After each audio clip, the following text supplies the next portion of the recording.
കേന്ദ്ര സർക്കാരിൻ്റെ ജനപ്രിയ പദ്ധതി ധനസഹായം PM കിസാൻ സമ്മാൻ നിധി 6000 രൂപ നമ്മളുടെ വീടുകളിൽ ലഭിക്കുന്നുണ്ട് എങ്കിൽ, അല്ലെങ്കിൽ സ്വന്തമായിട്ട് കൃഷിഭൂമി ഉണ്ടെങ്കിൽ കേന്ദ്ര സർക്കാർ നൽകുന്ന 3000 രൂപ വീതമുള്ള പെൻഷൻ പദ്ധതി നമുക്ക് രജിസ്റ്റർ ചെയ്യുന്നതിന് വേണ്ടി സാധിക്കും.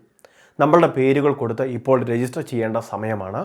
60 വയസ്സ് കഴിയുമ്പോൾ നമുക്ക് പ്രതിമാസം 3000 രൂപ വീതം കേന്ദ്ര സർക്കാരിൻ്റെ പെൻഷനായിട്ട് അക്കൗണ്ടിലേക്ക് തുക ലഭിച്ചുകൊണ്ടിരിക്കും. സംസ്ഥാന സർക്കാരിൻ്റെ പെൻഷൻ ആനുകൂല്യങ്ങൾ വാങ്ങുന്നതിൽ തടസ്സവുമില്ല. ഇത്തരത്തിൽ വലിയൊരു ക്ഷേമ പദ്ധതിയാണ് കേന്ദ്ര സർക്കാർ പ്രധാനമന്ത്രി കിസാൻ മൻധൻ യോജന എന്ന് പറയുന്ന പദ്ധതിയിലൂടെ നടപ്പിലാക്കുന്നത്. PM കിസാൻ സമ്മാൻ നിധിയുടെ വെബ്സൈറ്റിൽ തന്നെ ഇതുമായി ബന്ധപ്പെട്ട വിവരങ്ങളുണ്ട്.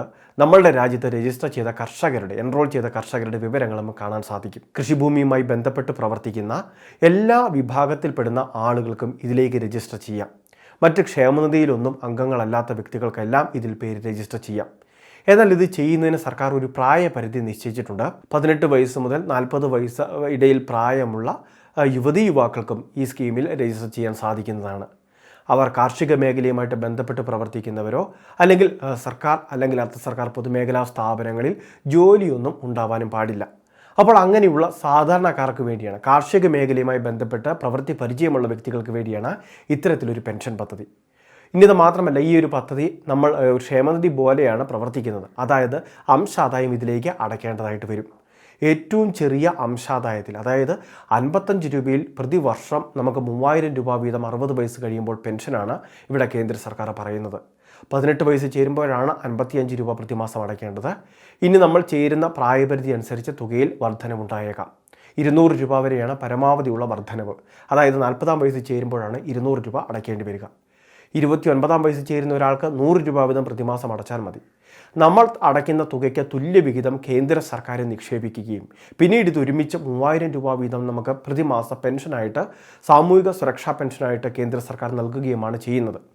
അപ്പോൾ ആധാറുമായിട്ട് ലിങ്ക് ചെയ്തിട്ടുള്ള മൊബൈൽ നമ്പർ, കർഷകൻ്റെ വിശദമായിട്ടുള്ള വിവരങ്ങൾ, നോമിനി ഡീറ്റെയിൽസ് ഉൾപ്പെടെയുള്ള കാര്യങ്ങൾ കൊടുത്ത് നമ്മൾ ഇതിലേക്ക് രജിസ്റ്റർ ചെയ്യുക, ആനുകൂല്യങ്ങൾ വാങ്ങുക. താല്പര്യമുള്ള എല്ലാവർക്കും ഇതിലേക്ക് അംഗങ്ങളാവാൻ സാധിക്കും. കൃഷിഭൂമിയുള്ള എല്ലാവർക്കും, അതായത് കിസാൻ സമ്മാൻ നിധി ലഭിക്കുന്നില്ല എങ്കിലും കൃഷിഭൂമിയുള്ള കാർഷിക മേഖലയുമായി ബന്ധപ്പെട്ട് പ്രവർത്തിക്കുന്നവരൊക്കെ ആണെങ്കിൽ, ക്ഷീരകർഷകരൊക്കെ ആണെങ്കിൽ പോലും നമുക്കിതിലേക്ക് രജിസ്റ്റർ ചെയ്യാൻ സാധിക്കുന്നതാണ്. എന്നാൽ ഇതോടൊപ്പം തന്നെ കാർഷിക മേഖലയില്ല, മറ്റ് വിവിധ മേഖലകളിൽ സ്വയം തൊഴിലൊക്കെ ഏർപ്പെടുന്ന, ദിവസവേതനത്തിനൊക്കെ ജോലി ചെയ്യുന്നവരാണെങ്കിൽ അങ്ങനെയുള്ളവർക്ക് 3000 രൂപ വീതം ലഭിക്കുന്ന പെൻഷൻ പദ്ധതിയുണ്ട്. അത് ശ്രം യോഗ്യ മൻധൻ യോജന എന്ന് പറയുന്ന ഇതുപോലെ തന്നെയുള്ള മറ്റൊരു പെൻഷൻ പദ്ധതിയാണ്. ഇതിലേക്കെല്ലാമുള്ള രജിസ്ട്രേഷൻ സമീപമുള്ള കോമൺ സർവീസ് സെൻ്ററുകൾ, അക്ഷയ കേന്ദ്രങ്ങൾ വഴിയൊക്കെ ചെയ്യുന്നതിന് സാധിക്കുന്നതായിരിക്കും. വളരെ പ്രധാനപ്പെട്ട ഒരു ഇൻഫർമേഷനാണ് ഷെയർ ചെയ്തത്. എല്ലാവരിലേക്കും ഈ അറിയിപ്പ് എത്തിക്കുക. ഇതുപോലുള്ള ഇൻഫർമേഷൻ്റെ ചാനൽ സബ്സ്ക്രൈബ് ചെയ്യുക, ഫോളോ ചെയ്യുക.